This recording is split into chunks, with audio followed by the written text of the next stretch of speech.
नमस्कार, मी विजया कोकणच्या स्वादमध्ये आपल्या सगळ्यांचं मनापासून स्वागत करत आहे।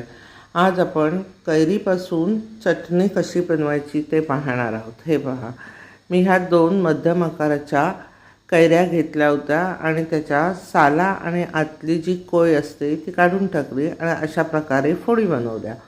त्याच्या निम्म्या मी हे खोबरं घेतलेलं आहे खोवून आणि 1 चमचा जिरं घेतलं आहे। जिरामुळे खूप सुंदर असा स्वाद येतो। त्यानंतर चवीपुरता मीठ, 5-6 लसूणच्या पाकळ्या, कढीपत्ता आणि थोडीशी कोथिंबीर घेतली। याच्यात जास्त कोथिंबीर किंवा खोबरे टाकायचं नाही, त्यामुळे चटणीला आंब्याची चव अशी येत नाही।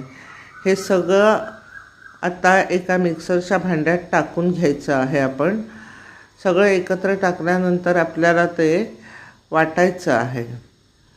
हे पहा, चवीनुसार मीठ टाकलं, कढीपत्ता आणि लसणाच्या 7-8 पाकळ्या, हे सगळं एकदा मिक्सरमधनं फिरवून घ्यायचं आहे आपल्याला।